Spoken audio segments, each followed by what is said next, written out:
Ini adalah partai yang sebenarnya sejak pemilu pertama bahkan sampai hari ini itu kan adalah partai politik yang selalu lolos ya. Nah, yang Mhm. kedua, Adisti, ada beberapa variabel yang menurut saya bisa dijelaskan soal kenapa P3 itu gagal lolos ke parlemen.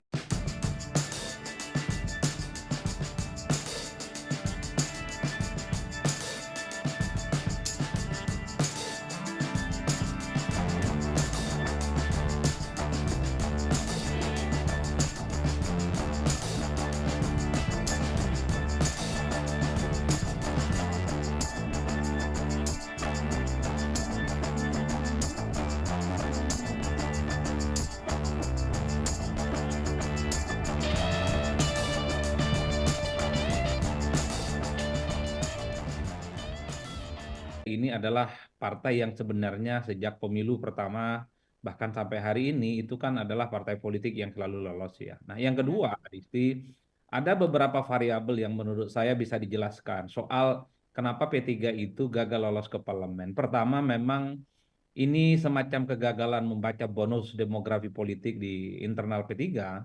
Mhm. Kalau kita mau iris satu persatu, pemilih P3 ini adalah pemilih lama yang berbasiskan tradisional di pedesaan, Mhm. kalangan-kalangan Islam, dan pada 2024 ini kita kan memiliki bonus demografi yang saya kira hampir 60% adalah kalangan kelompok terdidik, terpelajar, dan kalangan milenial yang Mhm. saya kira mereka ini preferensi pilihan politiknya berbeda dengan generasi yang lama. Mhm. Segmentasi pemilih yang saya kira bergerak cukup dinamis ini sepertinya agak gagap Mhm. ditanggapi oleh kawan-kawan P3, terutama untuk mengaksentuasi bagaimana model kampanye dan pendekatan kepada pemilih yang tentu saja Mhm. sangat berbeda secara total dengan pemilih-pemilih lama di P3. Itu yang pertama ya. Mhm. Nah, yang kedua memang P3 sepertinya juga gagal membaca antara aspirasi di Pilpres dengan pemilih di bawah dengan keputusan elit politik mereka. Mhm. Kalau kita mau jujur sebenarnya, pemilih P3 itu adalah mereka yang pemilih di Pilpres yang kemudian menentukan pilihan politiknya kepada Anies dan kemudian kepada Pak Prabowo Subianto dan Oke. hanya sedikit saja kepada Pak Ganjar Pranowo. Sementara kita tahu bahwa elit politik mereka sejak awal sudah memutuskan berkoalisi dengan Pak Ganjar, Ganjar Mahfud. Mhm. sedangkan dengan Pak Mahfud. Inilah yang kemudian saya sebut sebagai disparitas antara keinginan pemilih-pemilih tradisional di bawah P3 yang lebih cenderung ke Anies, kemudian lebih cenderung ke Prabowo, dan elitnya memutuskan untuk berkoalisi dengan Pak Ganjar. Mhm. Tentu dalam banyak hal ini membuat suasana batin pemilih P3 itu relatif tidak terlampau konsolidatif ya untuk mendapatkan suara-suara signifikan. Nah, Mhm. yang ketiga menurut saya, kalau mau jujur sebenarnya, Pileg ini sangat terkait dengan bagaimana anatomi kekuatan politik mesin partai dan struktur caleg yang ada.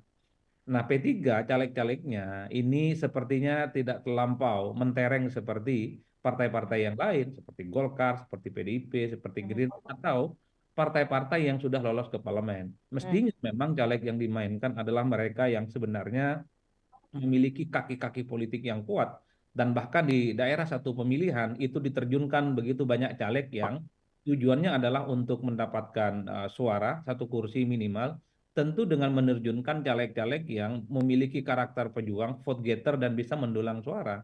Mhm. Kalau kita melihat misalnya di PDIP lah, di Dapil Jakarta Selatan dan luar negeri, itu kan ada nama-nama besar. Di situ ada Onco Mikel, ada Masinton Pasaribu, Mhm. ada kemudian ada Pras, di situ juga ada kemudian Eriko Sutarduga. Sekalipun PDIP hanya dapat satu, tapi minimal PDIP di satu dapil dapat kursi. Yang Mhm. ingin saya jelaskan adalah bahu-membahu, caleg-caleg yang kemudian bekerja secara masif, ini yang sepertinya juga kurang dihitung, sehingga perolehan P3 di sejumlah dapil itu kosong sehingga mengantarkan mereka ini tidak lampau mendapatkan suara yang kemudian mencapai ambang batas 4%.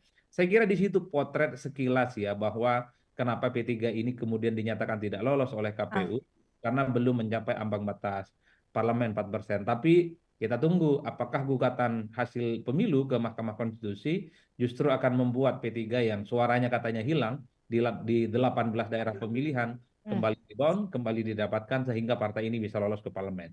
Oke.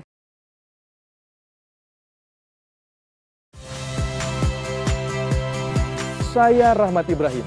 Saksikan program-program Kompas TV melalui siaran digital, pay TV, dan media streaming lainnya. Kompas TV, independen, terpercaya.